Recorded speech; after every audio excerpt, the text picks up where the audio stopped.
Media మిత్రులందరికీ పేరు పేరున మా నమస్కారాలు. ఈరోజు తెలంగాణ గవర్నర్ గారు జాయింట్ సెషన్లో ప్రసంగించడం జరిగింది. గవర్నర్ గారి ప్రసంగంలో కొత్తదనం ఏమీ కనిపించలేదు. నూతనంగా ఏర్పడిన ప్రభుత్వము రాబోయే రోజులలో రాష్ట్ర అభివృద్ధికి సంబంధించి, ప్రజల సమస్యల పరిష్కారానికి సంబంధించి ఏ రకమైన మార్గం ఎంచుకుంటున్నది, ఏ రకమైన ప్రణాళికలు రూపొందించుకున్నదనే విషయంలో ఏమాత్రం కూడా స్పష్టతనివ్వలేదు. గవర్నర్ ప్రసంగం పూర్తిగా కాంగ్రెస్ పార్టీ ఎన్నికల మేనిఫెస్టోను చదివినట్టుగానే ఉంది తప్ప గత ప్రభుత్వాన్ని విమర్శించడానికే జాయింట్ సెషన్ ఉపయోగించుకున్నట్టుగా ఉన్నది తప్ప కొత్తదనం ఏమీ కనిపించలేదని చెప్పి ఈ సందర్భంగా తెలియజేస్తున్నాను. దురదృష్టం ఏంటంటే గత 10 సంవత్సరాలు తెలంగాణలో తిరోగమనంలో ఉన్నదన్నట్టుగా ఆమె మాట్లాడింది. కానీ తెలంగాణ జాతీయ స్థాయిలో అనేక రంగాలలో అభివృద్ధి సంక్షేమ కార్యక్రమాల అమలులో రోల్ మోడల్గా వ్యవహరించింది. జాతీయ స్థాయి సంస్థల నుంచి, కేంద్ర ప్రభుత్వం నుంచి అనేక అవార్డులు అందుకున్నదనే విషయాన్ని ఆమె మర్చిపోయింది. వాస్తవంగా ఒకవైపు ఆర్బీఐ కానీ, నీతి ఆయోగ్ కానీ, యుఎన్ఓ లాంటి సంస్థలు, అనేక ప్రతిష్టాత్మక సంస్థలు తెలంగాణ ప్రభుత్వం యొక్క పెర్ఫార్మెన్స్ను మెచ్చుకొని అవార్డులు ఇచ్చిన సంగతి గవర్నర్ గారు మర్చిపోవడం దురదృష్టకరం. తెలంగాణలో పంటల విస్తీర్ణం పెరిగింది, పంటల దిగుబడి పెరిగింది అనేది సత్యం. హర్యానా, పంజాబ్ రాష్ట్రాలను తలదన్ని వరిధాన్యం దిగుబడిలో తెలంగాణ మొదటి స్థానం సంపాదించింది. సంవత్సరానికి 3 కోట్ల టన్నుల వరిధాన్యం దిగుబడి అవ్వడము ఇది సత్యము, ఇది ఒక రికార్డ్. 24 గంటల కరెంటు అన్ని రకాల వినియోగదారులకు 24 గంటల కరెంటు తెలంగాణలో అందిస్తున్న మాట వాస్తవం. విద్యుత్ వినియోగంలో తెలంగాణ మొదటి స్థానంలో ఉన్నది అనేది సత్యం. తలసరి ఆదాయం గణనీయంగా పెరిగింది తెలంగాణలో అనేది ఆర్బీఐ చెప్పిన మాట. హైదరాబాద్ అభివృద్ధి అనేది సత్యం. ఐటీ ఉత్పత్తుల ఎగుమతిలో కూడా హైదరాబాదు ఒక బ్రహ్మాండమైన అభివృద్ధిని సాధించింది అనేది సత్యం. పట్టణ సుందరీకరణ అనేది ఒక సత్యం.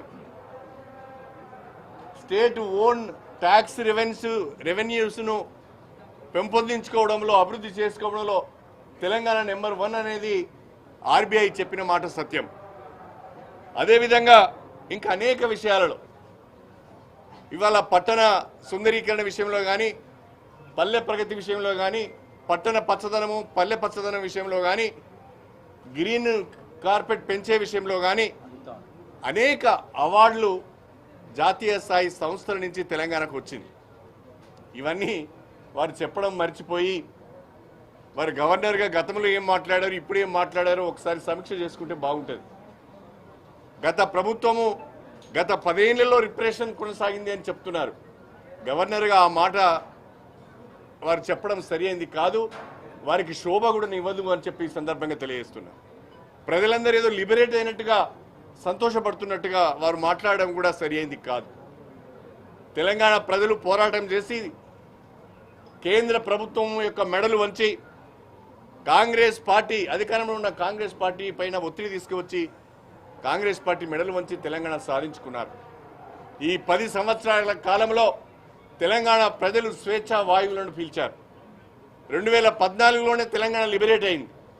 ఇప్పుడు కొత్తగా తెలంగాణ లిబరేట్ అయిందని గవర్నర్ గారు మాట్లాడడం, స్వేచ్ఛా వాయువులు ప్రజలు పీల్చుకుంటున్నారని మాట్లాడడం చాలా దురదృష్టకరం. ఇది ఆమెకి ఏమాత్రం కూడా శోభనివ్వదు అని చెప్పి ఆ స్థానంలో, ఆ స్థాయిలో ఉన్న వ్యక్తి మాట్లాడవలసిన విషయాలు కాదు అని చెప్పి ఈ సందర్భంగా తెలియజేస్తున్నారు. అదేవిధంగా అబద్ధాలు చెప్పడం వలన, అసత్యాలు చెప్పడం వలన గవర్నర్ గారి స్థానాన్ని అభాస్పాలు అవుతుంది తప్ప ఆ స్థానానికి శోభ మాత్రం రాదు అని చెప్పి ఈ సందర్భంగా గుర్తు చేస్తున్నారు. గవర్నర్ గారు కాంగ్రెస్ పార్టీ ప్రకటించిన 6 గ్యారెంటీలు గవర్నమెంట్లోకి వచ్చిన తర్వాత ఏ రకంగా అమలు చేయబోతున్నాం, 100 రోజుల్లో అమలు చేస్తామని చెప్పారు. దానికి ఇదమిద్దమైన రోడ్ మ్యాప్ లేదు, దానికి ఇదమిద్దమైన ప్రణాళిక లేదు. అది చెప్పకుండా మిగతా అన్ని విషయాలు చెప్పారు. ఇది చాలా బాధాకరమైన విషయం. కొత్తగా గవర్నర్ గారు ఈ సెషన్లో ఏదో చెప్తారని ఆశపడ్డాం. ప్రభుత్వం యొక్క జనరల్గా గవర్నర్ గారి అడ్రస్ ఎట్లా ఉంటుంది అంటే ప్రభుత్వం యొక్క పాలసీలను స్పెల్ చేసే విధంగా ఉంటుంది. అభివృద్ధికి సంబంధించిన, సంక్షేమ కార్యక్రమాలకు సంబంధించిన, అమలుకు సంబంధించిన రోడ్ మ్యాప్ ఉంటుంది. ఈ రెండు కూడా ఈరోజు గవర్నర్ అడ్రస్లో లేవు. ప్రభుత్వం యొక్క పాలసీలు సరిగ్గా స్పెల్ అవుట్ చేయలేదు. అభివృద్ధికి సంబంధించిన, సంక్షేమ కార్యక్రమాల అమలుకు సంబంధించిన రోడ్ మ్యాప్ను కూడా దీంట్లో సరిగా స్పెల్ అవుట్ చేయలేదు. దీనిపైన కాన్సన్ట్రేట్ చేసి ఉంటే గవర్నర్ గారు బాగుండేది. ఆ ప్రసంగానికి కొంత ప్రజల నుంచి స్పందన లభించేది అని చెప్పి నేను ఈ సందర్భంగా తెలియజేస్తూ, గవర్నర్ గారు పూర్తిగా గవర్నర్ గారి చేత ఈ రాష్ట్ర ప్రభుత్వం అన్ని అసత్యాలు చెప్పించింది. దీన్ని ప్రజలు గమనించవలసిందిగా నేను విజ్ఞప్తి చేస్తున్నాను.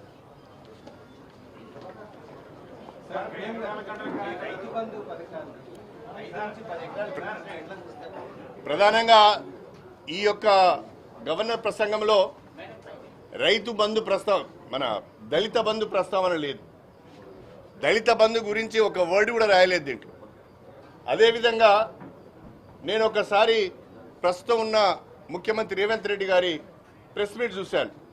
వారు ఏమన్నారంటే, మీరు మీ పంటలను అమ్ముకోకండి, మీ ధాన్యాన్ని అమ్ముకోకండి, కాంగ్రెస్ గవర్నమెంట్ వచ్చేదానికి ఆగండి, ఆ తర్వాత మేము ప్రతి క్వింటల్ కూడా 500 రూపాయలు బోనస్ ఇచ్చి కొనుగోలు చేస్తామని చెప్పారు.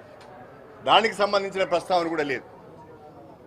దళిత బంధు ప్రస్తావన లేదు, పంటలకు బోనస్ ఇచ్చి కొనుగోలు చేసే ప్రస్తావన కూడా దీంట్లో లేదు. అంటే కాంగ్రెస్ ఇచ్చిన హామీల నుంచి అప్పుడే పలాయనము చిత్తగించినట్టుగా భావించవలసి వస్తున్నది.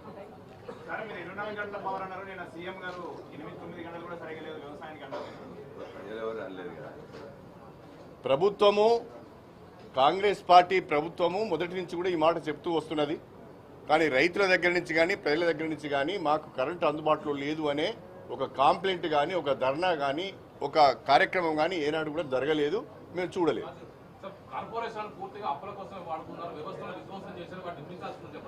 శ్వేతపత్రాలు ప్రకటిస్తా అన్నారు. శ్వేతపత్రాలు వచ్చిన తర్వాత అన్ని విషయాలను దాంట్లో పొందుపరచడం జరుగుతుంది. దానికి సరైన రీతిలో, సరైన సమయంలో మా సమాధానం కూడా ఉంటుంది.